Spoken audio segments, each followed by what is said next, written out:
Estamos iniciando a quarta viva da família, amém, irmãos? Serão 4 quartas-feiras para a honra e glória do nosso Senhor e Salvador Jesus Cristo. E eu quero desde já agradecer a Deus pela vida dos nossos visitantes, que Deus abençoe a vida de cada um de vocês, visitantes que já estão acostumados aqui com a gente, Sejam bem-vindos, que Deus abençoe a vida dos amados irmãos e irmãs em Cristo. E nessa noite, irmãos, eu tenho a responsabilidade de tratar sobre um tema bem amplo. E que tema é esse, O propósito para refletirmos nessa noite é sobre Deus e a família. Então, quando nós pensamos sobre a família, nós estamos pensando num projeto de quem? De Deus. A família, ela não surgiu do coração do homem. A família não é um projeto terreno, é um projeto celestial. Ela veio do alto, ou seja, ela surgiu no coração de Deus. E aí você compreende por que a família ela é tão atacada.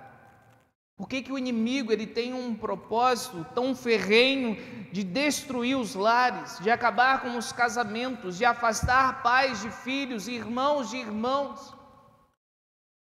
Porque a família é um projeto de Deus. E diante desse tema amplo que eu tenho para refletir com os irmãos, a família e Deus, eu quero convidar os irmãos a abrirem suas Bíblias em Atos dos Apóstolos, capítulo 16, versículo 31. Atos dos Apóstolos, capítulo 16, versículo 31.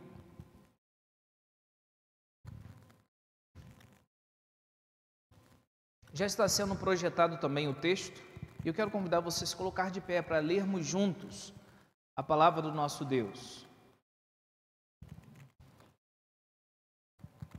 Diz assim: E eles disseram: crê no Senhor Jesus Cristo, e serás salvo, tu e a tua casa. Vamos juntos? 1, 2, 3, já.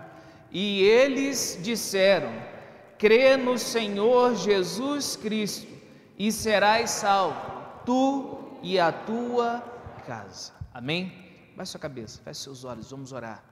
Vamos falar com o nosso Deus. Obrigado, Senhor, por essa quarta viva da família, a primeira, ó Pai, deste mês, e nós queremos te agradecer. Obrigado porque nós podemos nos reunir para te adorar, para exaltar e bendizer o teu santo e glorioso nome. Obrigado, Senhor, pelas nossas famílias, ó Deus. Obrigado, Senhor, porque nós podemos também render graças a Ti, porque nós fazemos parte da família de Deus. Obrigado porque Tu és nosso Pai, nós nos tornamos Seus filhos em Cristo Jesus. E nessa noite, ó Pai, que venhamos compreender o Teu propósito, ó Pai, para as famílias. Que possamos, ó Pai, colocar em prática, Pai, preciosas lições que a Tua palavra nos ensina para a família, Deus. Que não venhamos ser ouvintes negligentes, mas operosos praticantes da Tua palavra, demonstrando nosso amor por Ti ao cumprir e guardar os Teus mandamentos. Obrigado, Senhor, pelo privilégio que temos de Te servir. Nós pedimos a Tua presença, Pai, manifesta em nosso meio. Nós pedimos, ó Pai, que o Senhor enche-nos com Teu Santo Espírito nessa noite, em nome de Jesus. Amém e amém. Podemos sentar, irmãos. Quando olhamos para a história da família no contexto geral da humanidade, nós vemos Deus, Ele formando a família desde o princípio. Ou seja, lá no Éden, e a palavra Éden significa alegria, significa gozo, ou seja, ali nós vemos o reino de Deus de forma muito clara, porque ali está o povo de Deus, no lugar criado por Deus e debaixo do domínio de Deus, ou seja, o reino do Senhor. E Deus, Ele forma ali a família, e diz Gênesis capítulo 1, versículo 28, e Deus os abençoou. Ou seja, a família é um projeto de Deus que nasceu no coração de Deus e abençoado por Deus. Mas nós sabemos que a história ela não continua dessa maneira. Infelizmente, Adão e Eva, esses que deveriam se multiplicar, ou seja, deveriam ter filhos, filhos estes que deveriam o que, pastor? Glorificar a Deus.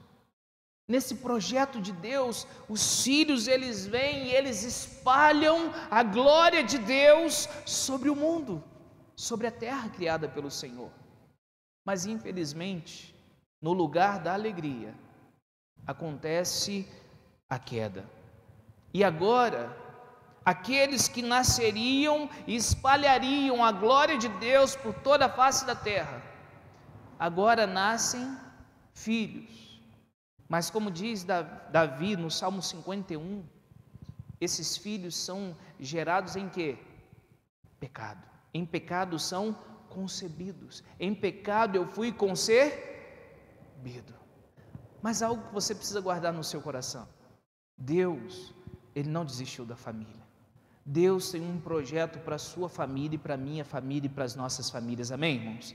E desde Gênesis, Ele estava abençoando a família.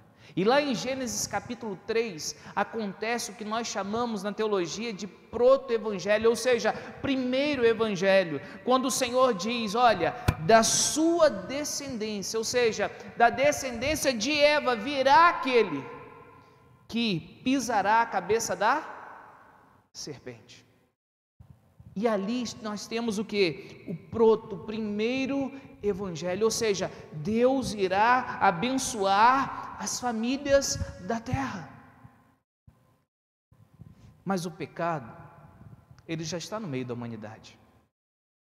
E nasce Caim e Abel. E o pecado, ele começa a atuar. Porque ele já está o que? No coração do homem. E acontece na família o primeiro assassinato, que é quando Caim, ele mata o seu próprio irmão Abel. Mas Deus, Ele não desiste da família. Deus abençoa Eva, diz a palavra do Senhor, e Eva ela tem um filho, e esse filho se chama Sete. E Sete tem um filho, e esse filho se chama Enos. E diz Gênesis capítulo 4, que é quando se começa a invocar o nome do Senhor. Começa-se a buscar a face de quem? De Deus. E é importante você guardar uma coisa no seu coração. Você vai ver na história da Bíblia, ela sendo revelada, Deus trabalhando nessa família, desde Adão e Eva. Depois você vai ter Sete, você vai ter Enos, e ali começa a se buscar, começa a se cultuar, começa a buscar a face do Senhor.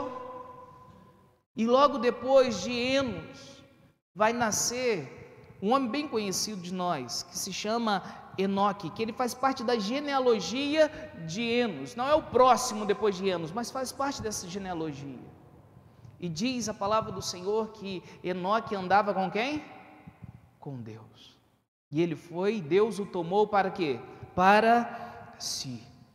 Mas acontece algo nessa história. O pecado, ele se multiplica. Lembra que filhos seriam gerados, era para Adão e Eva multiplicar-se, ou seja, terem filhos, e essa família estava debaixo da bênção do Senhor, porque diz Gênesis 1:28 que Deus os abençoou. Mas agora há uma multiplicação, mas não de pessoas que estão servindo a Deus, não de filhos que estão servindo ao Senhor, mas pelo contrário, a maldade chega a tal ponto que Deus ele envia o dilúvio. No capítulo 6 e capítulo 7 de Gênesis, a gente tem o dilúvio devido à grande maldade, porque só havia maldade no coração do homem. Mas Deus tem um propósito para a família.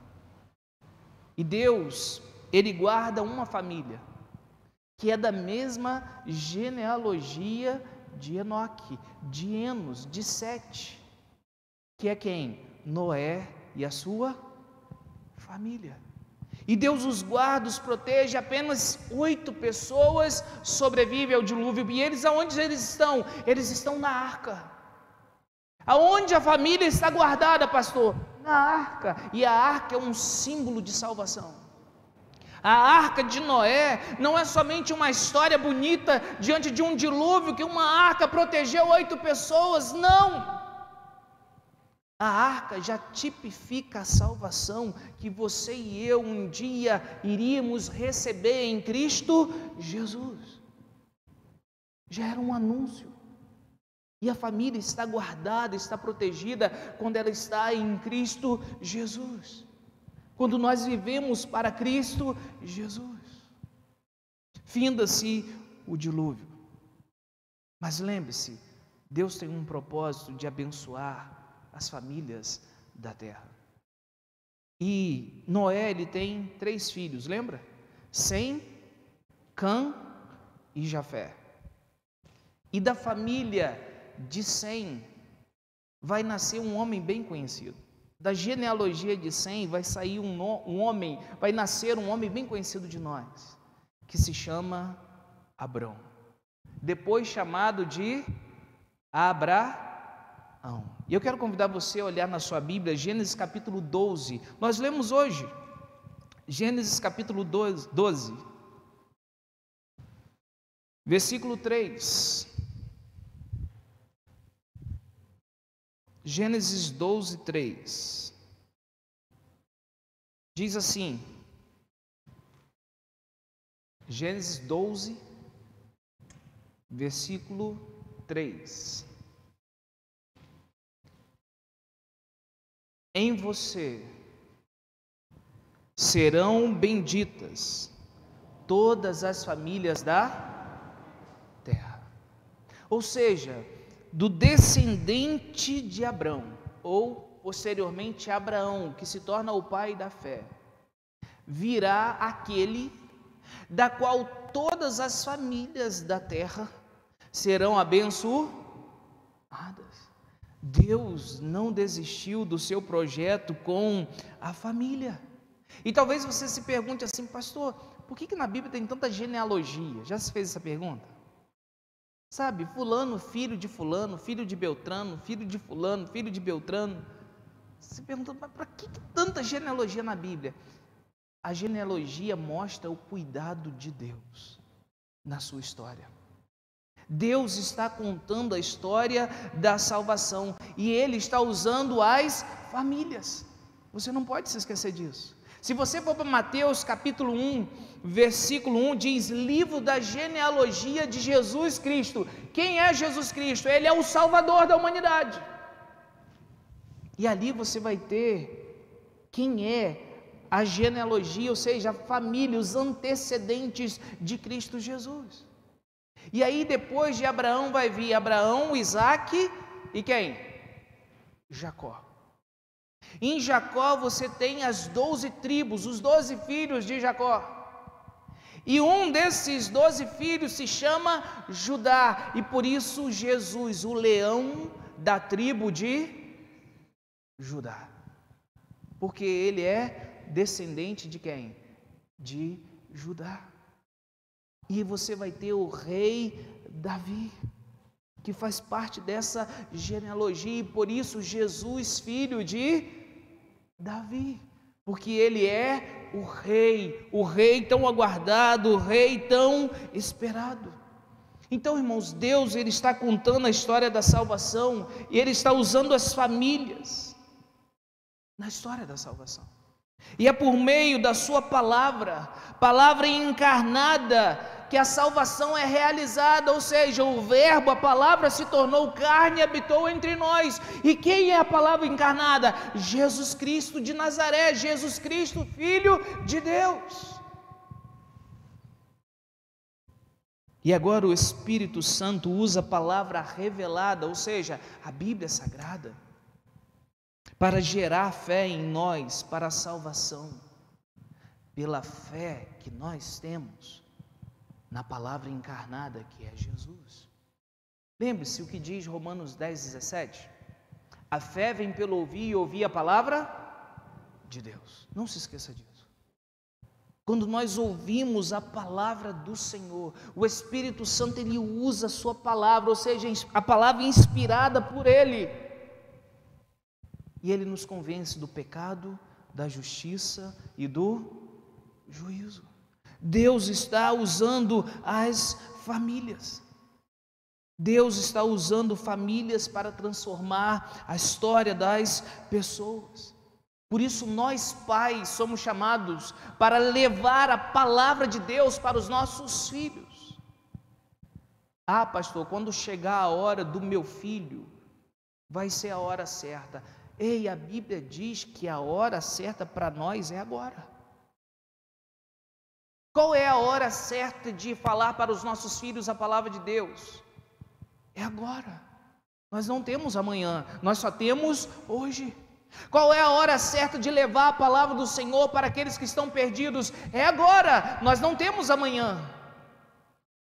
E quando os pais não falam a palavra da salvação para os filhos, Deus usa filhos que foram resgatados para, através da palavra, salvar filhos que estão perdidos. Isso se chama evangelismo e discipulado. Por quê? A primeira responsabilidade é nossa como pais. Nós tivemos um tema aqui, a fé começa no lar. Lembra, Mariana? A fé começa no lar.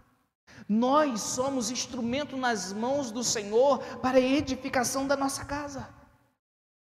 E lembre-se, a fé vem pelo ouvir a palavra de Deus. Então dentro da nossa casa a palavra precisa o quê? Abundar. Nossos filhos precisam estar em todo tempo ouvindo a palavra do Senhor. Por isso a responsabilidade que nós pais temos de resgatar nossos filhos através da pregação da palavra de Deus. Esse texto dessa noite, depois dessa introdução sobre o projeto de Deus na família, e que eu acho incrível porque você vai passar por toda a Bíblia Deus contando essa história. Deus está contando a história da redenção e Ele está usando as famílias. E Deus quer usar você na salvação da sua família, amém, meu irmão? Deus quer usar a sua vida para transformar o seu lar. Às vezes nós oramos, Senhor, transforma a nossa casa, transforma a nossa vida, transforma a nossa família. Ei, Deus quer usar você nessa transformação. Deus usa pessoas para restaurar pessoas através da pregação da palavra dEle. Então nós não podemos parar de pregar, nós não podemos parar de falar desse evangelho, seja para os nossos filhos, para os nossos pais, para os nossos irmãos, para a nossa família, para o nosso lar. A família perdida se torna família de Deus mediante a fé em Cristo Jesus. E essa fé vem através do ouvir e do ouvir da palavra de Deus. Então guarde uma coisa no seu coração. Deus, Ele está usando filhos resgatados para salvar filhos perdidos. Aqueles que ainda não se tornaram filhos, mas que são criaturas de Deus. E Deus está usando filhos que foram resgatados para levar a mensagem da salvação para essas pessoas que estão perdidas. E pode ser que há alguém perdido em nosso lar. E Deus quer usar a sua vida, Deus quer usar a minha vida. O texto dessa noite, de Atos capítulo 16, versículo 31, conta a história de um carcereiro que faz uma pergunta incrível: o que é necessário para que eu seja salvo? Mas o contexto dessa história é que Deus está usando filhos resgatados para salvar aqueles que se tornarão filhos, mas que ainda estão perdidos. Não se esqueça disso. E esse filho resgatado é o apóstolo Paulo. Paulo está na sua segunda viagem missionária. E diz a palavra do Senhor em Atos capítulo 16 que Paulo ele tem uma visão.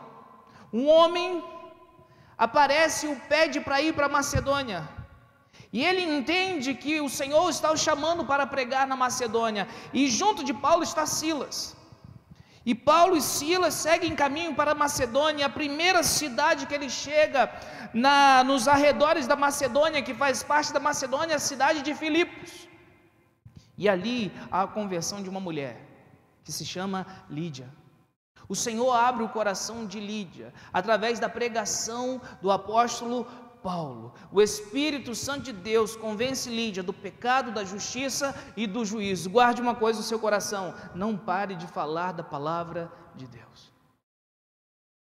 Se em algum momento você tiver alguma dúvida de como você pode alcançar uma pessoa para Jesus, ore por ela e depois sente com ela e leia a Bíblia com ela.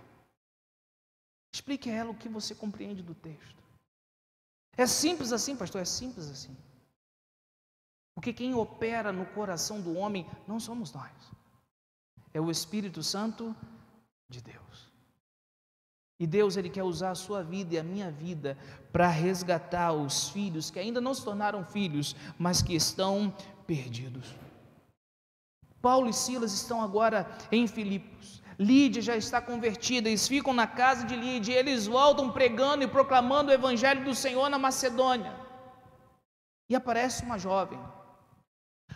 jovem que os segue durante vários dias, e está aí em Atos capítulo 16, versículo 17, seguindo a Paulo e a nós, gritava dizendo: esses homens são servos do Deus Altíssimo e anunciam a vocês o caminho da salvação. Ou seja, quando a palavra de Deus é pregada, seja para os nossos filhos, para os nossos pais, em nosso lar, nós estamos mostrando para as pessoas qual é o caminho da salvação, porque essa é a palavra que Paulo está pregando. Deus está usando famílias na história da salvação.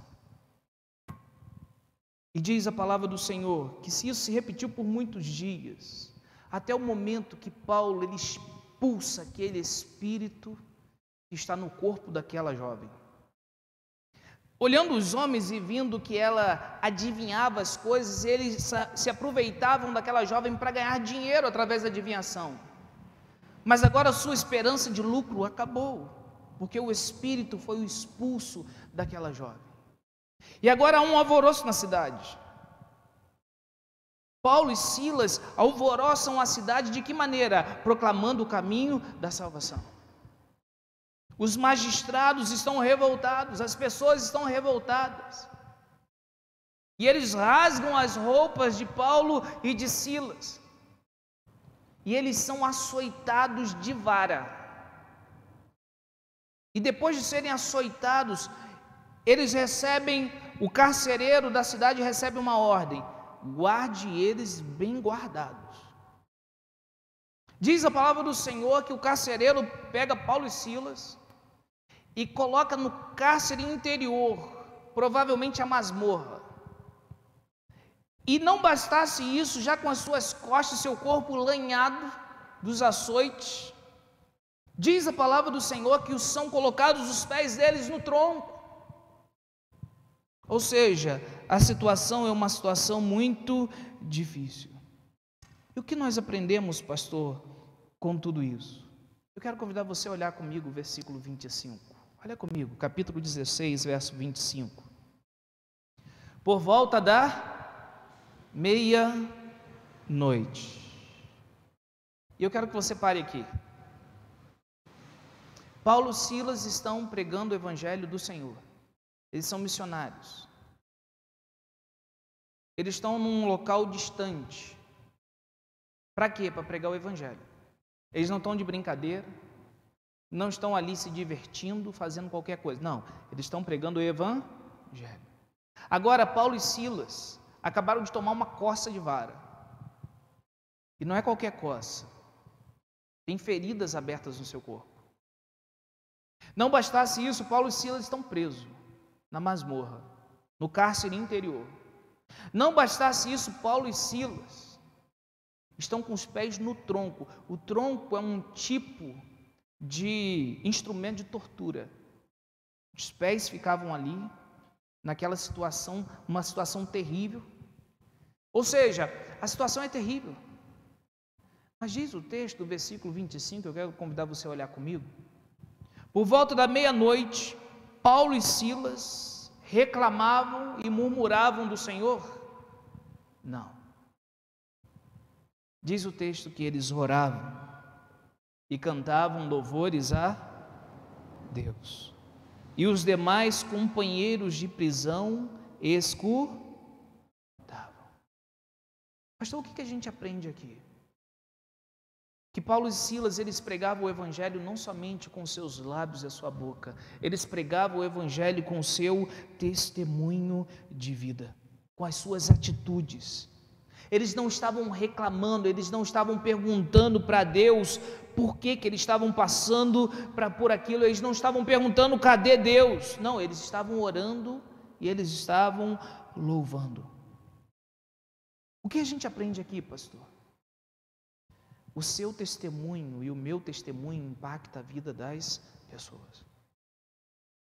A forma como você vive o evangelho no seu lar está impactando a vida dos seus filhos, primeiramente. Quando nós falamos sobre o cristão, a família e Deus, os nossos filhos estão olhando para a gente o tempo todo.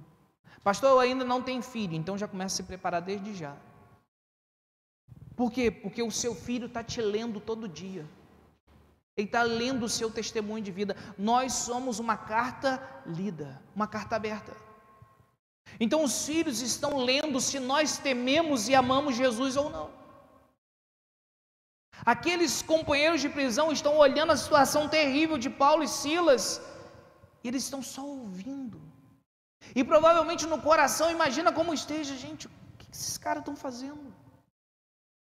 Imagina o carcereiro vendo aquela situação terrível, que ele mesmo colocou os pés dos apóstolos ali, de Paulo e os pés de Silas.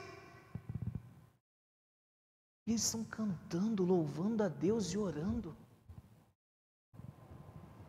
Nós não podemos esquecer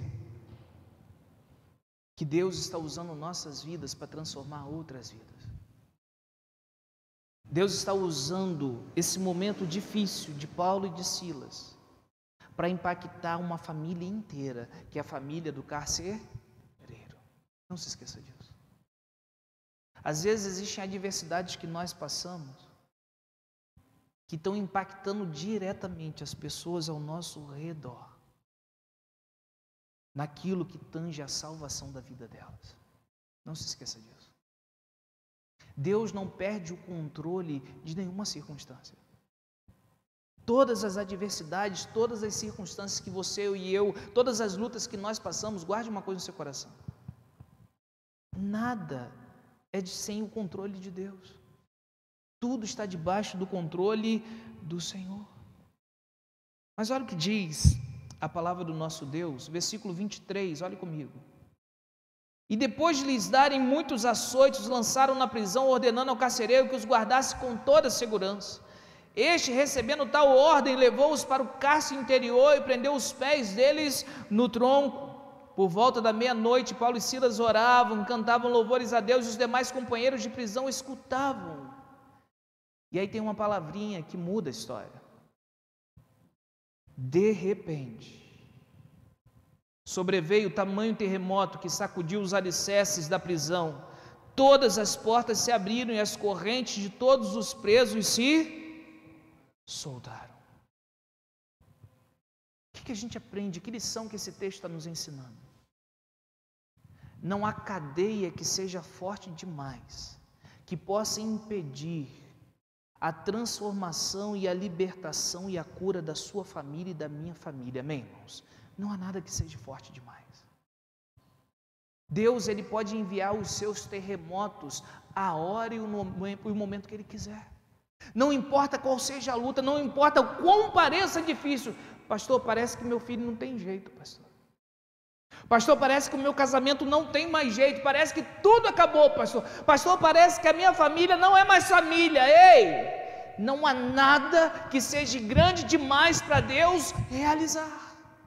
Tudo está debaixo do controle do seu Deus e do meu Deus. O seu lugar e o meu lugar é continuar de joelhos orando, clamando ao Senhor, louvando a Ele, buscando a face dEle, e deixe que Deus opere aquilo que não está ao seu alcance operar. Você e eu somos chamados para sermos instrumento na salvação da nossa família, amém, irmãos? não importa o que seja, possa parecer hoje impossível o que você está passando, possa parecer impossível a adversidade que você está vivendo no seu lar, talvez um filho que esteja longe da presença do Senhor, que esteja entregue ao pecado. Não há nada que seja grande demais para que Deus venha, para que Deus não possa realizar. Quando a porta da impossibilidade está aberta na terra, a porta da possibilidade continua aberta no céu, amém, irmãos? Essa nunca fecha. Certa vez Jesus disse: tudo é possível ao que crê. O problema é quando a gente não crê. O problema é quando a gente não crê. Mas Jesus disse: tudo é possível ao que crê. E aí o texto ele continua. E uma família perdida se torna agora família de Deus. Olha o que diz aí o versículo 27. O carcereiro despertou do sono e, vendo abertas as portas da prisão, puxando da espada, ia suicidar-se, pois pensou que os presos tinham fugido. Parece um absurdo isso aqui.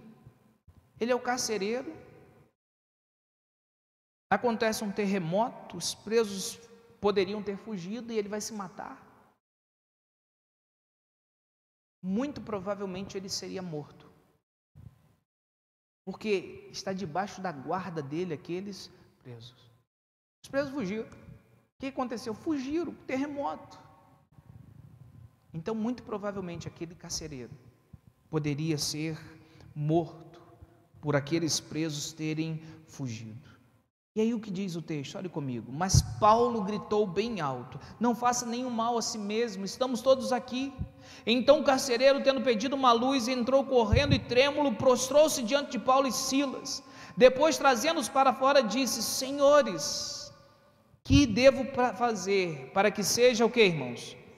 Salvo. A pergunta deste homem é a pergunta mais importante. O que eu preciso fazer para ser salvo? Você já se fez essa pergunta? É interessante que tem um monte de gente respondendo um monte de coisa. Olha, para você ser salvo, você precisa pelo menos aí frequentar a igreja uma vez na semana, pelo menos. Olha, para você ser salvo tem que ser dizimista.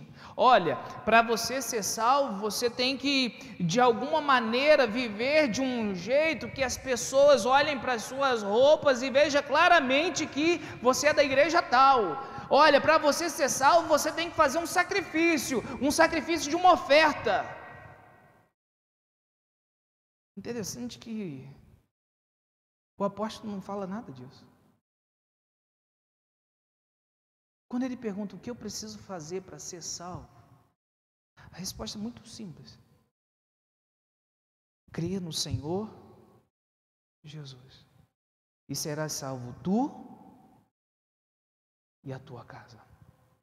Ou seja, se você crê em Jesus, se com a sua boca confessares e com o seu coração você entregar a sua vida para Jesus, você confiar nele, você está salvo. E se a sua casa fizer o mesmo, ela está salva também, porque a salvação não é por tabela, né? Crê no Senhor Jesus, você, e crê no Senhor Jesus a sua casa, e você e a sua casa serão salvos. Quando nós olhamos para esse texto, nós vemos que Paulo e Silas, eles vão pregar para essa família. Olha o que diz o texto, olha comigo. Verso 32. E pregaram a palavra de Deus ao carcereiro e a todos os que faziam parte da casa dele. Lembre-se aquilo que eu falei lá atrás. A fé vem pelo ouvir a palavra de Deus. Você quer que a sua família seja salva, meu irmão? Quero, pastor. Você precisa pregar a palavra de Deus. Você precisa orar, mas você precisa de alguma maneira levar a palavra de Deus para sua casa. A palavra de Deus precisa ser abundante em seu lar. Irmãos, nós precisamos, como família, resgatar o culto no lar. É uma coisa que a gente precisa resgatar. E o culto no lar é uma batalha, vamos ser sinceros. Tudo parece impedir para que aconteça o culto no lar. É a correria do dia a dia, é alguém que não está sentindo bem naquele dia, é que acabou a luz, alguma coisa para não acontecer o culto no lar. Eu às vezes já contei aqui, já tive situação de, na hora do culto no lar, no dia do culto do lar que a gente tem lá em casa, a gente não estava em casa. E aí nós falamos, vamos fazer o culto aonde a gente está. É no carro? Faz o culto no carro. Mas não deixe de cultuar a Deus. Louvor, o momento da palavra é oração. Eu não tinha como orar com os olhos fechados, né? Que eu estava dirigindo, então não tinha como. Mas elas oraram. E a gente não deixa de ter o culto, de cultuar o Senhor. A palavra ela precisa continuar sendo o quê? Proclamada. Deus usa a sua palavra revelada para a salvação das famílias que estão perdidas. Então você precisa levar a palavra de Deus para aqueles que estão perdidos. Mas olha o que o texto diz. Versículo 33. Naquela mesma hora da noite, cuidando deles, lavou-lhes as feridas dos açoites, e logo a seguir, ele e todos os membros da casa dele foram o quê? Duas lições que a gente aprende aqui. Ele pergunta, o que eu preciso fazer para ser salvo? Crê no Senhor Jesus, serás salvo tu e a tua casa. Os apóstolos pregaram a palavra de Deus para ele, eles creram. E a fé não é uma fé somente intelectual. Presta atenção nisso. Tem muita gente confundindo fé intelectual com fé salvífica. A fé que salva. A fé genuína, ela não fica só na mente. Ela chega no coração e nas mãos. Não se esqueça disso. Eu vivo a fé que eu professo ter. As minhas mãos precisam mostrar que eu creio em Jesus. As minhas atitudes precisam evidenciar a minha fé em Cristo Jesus. Diz o texto que eles vão servir Paulo e Silas. Sabe por quê? Porque a fé nos chama para servir. Seja no lar, seja na igreja, seja onde você estiver. Jesus veio para ser servido ou para servir, irmãos? Para servir. Você sabe por que tem muito conflito no lar? Porque a briga é quem vai lavar a vasilha. É ou não é? A briga não é que eu quero lavar e você não precisa. Essa não é a briga. A briga que acontece é porque eu quero estar certo e você é o errado. Esse é o problema do conflito. Quando os dois acabam perdendo. Irmãos, o projeto de Deus para a família é abençoar a nossa casa em Cristo Jesus. Sabe o que precisa ficar muito claro para você, na sua família, na minha família, na nossa família? É que quando Jesus fala para você e a sua casa fazerem algo, não é um ditador dizendo, eu quero e me obedece, e ponto e acabou. Sendo Ele o Criador, sustentador, Deus, Ele teria todo o direito de fazer isso. E Ele tem todo o direito de fazer isso.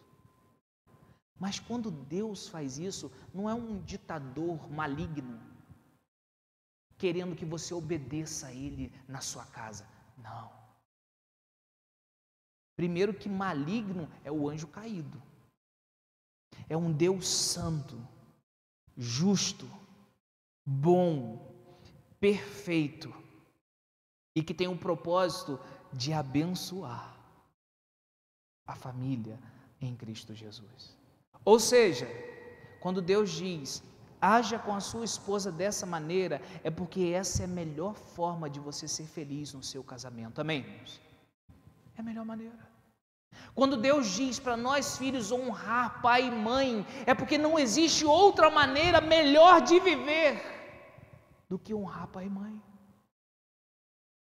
Porque não é um Deus mau, é um Deus perfeito. Você não encontrará outra maneira de ter propósito de vida se você não viver na família como Deus te chamou para viver. Se você não viver no casamento como Deus chamou para viver.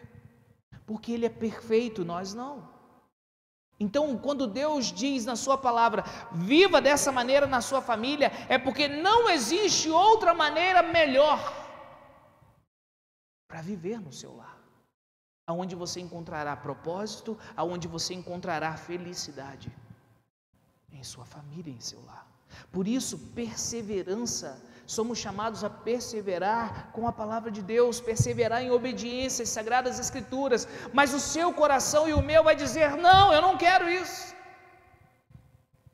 E o evangelho é negar a si mesmo, tomar a cruz todo dia e seguir a Jesus, e quando você assim o faz, você se torna feliz. O texto caminha para o seu fim, e ele diz, naquela mesma hora, verso 33, da noite, cuidando deles, lavou-lhes as feridas e os açoites, logo a seguir eles e todos os membros da casa dele foram o quê? Batizados. Sabe o que é o batismo? É a profissão de fé. Quando um cristão ele diz, eu entreguei a minha vida para Jesus, mas ainda não quero me batizar, acende uma luz de atenção, porque precisa ser avaliado no coração dele, ele e Deus, se ele entregou a vida para Jesus mesmo. Se o batismo, e o batismo é a profissão de fé do cristão, é quando eu externo para a igreja, diante de Deus, eu cumpro a sua ordenança de me batizar, eu demonstro o meu amor por Ele, cumprindo a sua palavra, através do batismo. Por que eu entreguei minha vida para Ele e eu não vou ser batizado? A menos que tenha algo que impeça, alguma circunstância, o cristão, diz o texto, que ele quer logo se batizar. Por isso a Bíblia diz, quem crê e for batizado. O externo, o batismo é o ato externo daquilo que aconteceu no coração, no interno. E o texto termina dizendo, então, levando-os para a sua própria casa, deu-lhes de comer, e com todos os seus manifestava grande alegria, por ter crido em quem? Em Deus. Deixa eu te fazer uma pergunta nessa noite. Como está a sua alegria por crer em Deus? Como você tem desfrutado da alegria de ter um dia crido em Jesus? Eu não sei você, mas durante muito tempo da minha vida eu não tive alegria. Eu sou nascido e criado em berço evangélico.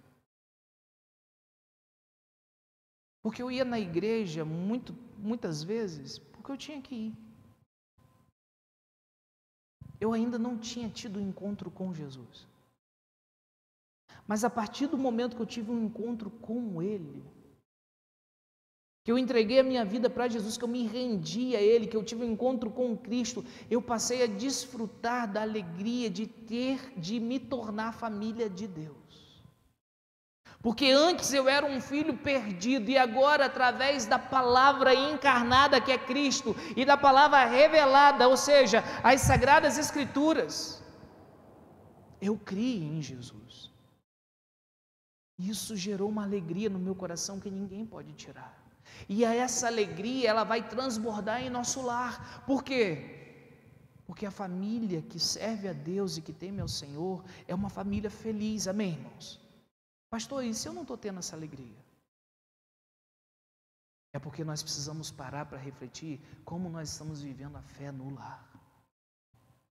A fé, ela leva-nos a um compromisso com Deus. A fé, ela leva-nos a viver a palavra de Deus em nosso lar, em nossa casa. E quando nós vivemos a palavra do Senhor em nosso lar, nós desfrutamos da verdadeira felicidade de nos tornarmos filhos de Deus, família de Deus. Como você tem vivido essa alegria na sua família? Como você tem vivido essa alegria na sua casa? Pastor, eu tenho vivido a alegria de ter me tornado família de Deus. Amém. Quanto mais próximo você estiver de Jesus, quanto mais você buscar a face de Deus, mais você vai desfrutar da alegria de estar próximo de Cristo Jesus. Agora, você tem algo que tem tirado essa alegria do seu coração, seja no seu lar, seja na sua vida. Hoje o Senhor, Ele nos chama para nós nos voltarmos para Ele. Hoje o Senhor nos chama para nós confessarmos diante dEle aquilo que precisa ser mudado. Aquilo que precisa ser mudado na nossa casa, na nossa família, com os nossos filhos. Talvez seja o ensino dos nossos filhos que não está tendo. Talvez seja o amar a esposa como Cristo amou a igreja, que nós somos chamados para fazer. Talvez seja a submissão ao marido, como a Bíblia ensina. Talvez seja honrar os pais, que mesmo estando longe devem ser honrados. Irmãos, nós somos chamados para viver essa alegria em nossa família. Lá no Éden, Deus abençoou a família. E as famílias agora são abençoadas em Cristo Jesus. Por isso nós precisamos viver Jesus em nosso lar. Amém, igreja? Na nossa casa. Como nós temos vivido Jesus em nosso casamento? Como que nós temos vivido Jesus com os nossos filhos? Como que nós temos vivido Jesus com os nossos pais? Como nós temos vivido Jesus em nossa casa?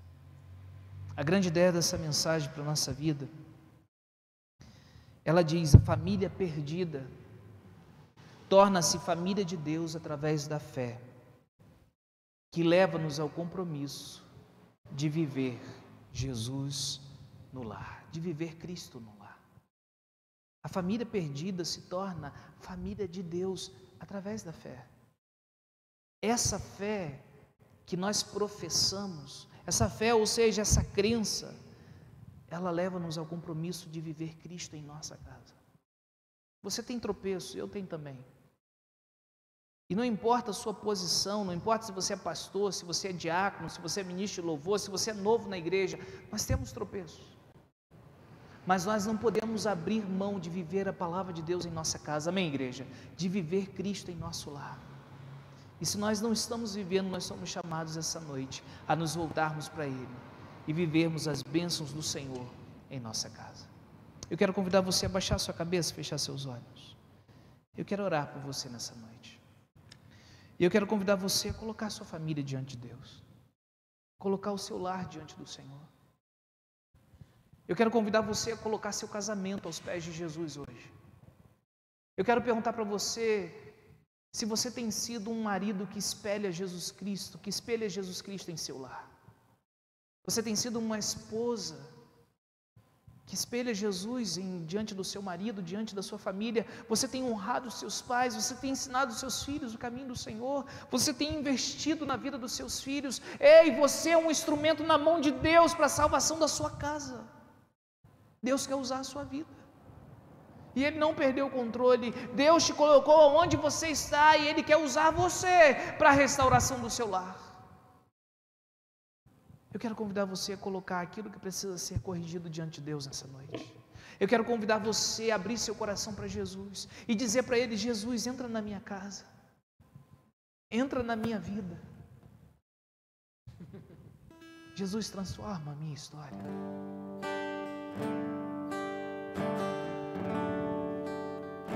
Baixe sua cabeça, feche seus olhos, fale com Jesus. Coloque a sua família aos pés do Senhor. Como Zaqueu, eu quero subir o mais alto que eu puder, só pra te ver, olhar para ti e chamar sua atenção para mim. Eu preciso de ti, Senhor. Eu preciso de ti, ó Pai. Sou pequeno demais, me dá sua paz. Largo tudo pra te servir. Peça ao Senhor nessa noite. Entra na minha casa, entra na minha vida, mexe com minha estrutura, sara toda todas as feridas, me ensina a ter santidade. Quero amar somente a Ti, porque o Senhor é meu bem maior. Faz um milagre em mim. O Senhor, Ele entra em nossa casa quando, mediante a fé nele, nós nos submetemos à sua palavra e nós assumimos um compromisso de viver Jesus em nosso lar, em nossa família. O Senhor nos chama, assumimos um compromisso com Ele nessa noite. O Senhor nos chama a vivermos Cristo em nosso lar, em nossa casa. Peça ao Senhor para entrar na sua vida. Assuma diante do Senhor esse compromisso com Ele. Assuma diante do Senhor, pela fé em Cristo Jesus, o compromisso de viver Cristo na sua família, com os seus filhos, com os seus pais, com o seu cônjuge. Peça para Ele entrar na sua casa. Pai, nós queremos agradecer ao Senhor pela Tua palavra. Obrigado, Senhor, por essa quarta viva da família. Ó Deus, que venhamos, ó Pai, assumir o compromisso mediante a fé em Cristo, de vivermos, ó Pai, a Tua palavra em nosso lar. Ó Deus, que os cultos nos lares sejam resgatados para a Tua glória. Ó Senhor, que a mesa seja resgatada, ó Pai, um local onde nós podemos, ó Pai, conversar, dialogar, sempre submetidos à Tua palavra. Ó Senhor, entra em nossa casa, entra em nossa vida, Senhor, nós precisamos de Ti. Sabemos, Pai, que o Teu propósito é abençoar as famílias. Então que venhamos viver Cristo em nossa casa, Pai. Que venhamos viver Jesus em nossa família. Seja exaltado, Pai, em nossa família. Seja exaltado em nosso lar. Que venhamos perseverar em seguir ao Senhor, em ensinar nossos filhos o caminho do Senhor, em amar, ó Pai, o nosso cônjuge, ó Deus, em viver a Tua palavra em nossa família, em honrar nossos pais. Nós Te agradecemos, Pai, pela Tua palavra que nos direciona, em nome de Jesus, em nome de Jesus, em nome de Jesus. Entra na minha vida, mexe com minha estrutura, sara todas as feridas, me ensina a ter santidade. Quero amar somente a Ti, porque o Senhor é meu bem maior. Faz um milagre em mim. Que Deus seja glorificado em nossa vida, amém, irmãos? Nós estamos terminando o culto dessa noite, amém, igreja? Mas nós continuamos cultuando ao Senhor, inclusive em nosso lar, amém? Vamos colocar de pé para estarmos orando, estarmos terminando o culto dessa noite. Eu não sei se há alguém conosco que está aniversariando nesse mês. Alguém presente nessa noite? Não? Então vamos orar, vamos falar com o nosso Deus, vamos agradecer ao Senhor por essa quarta viva da família.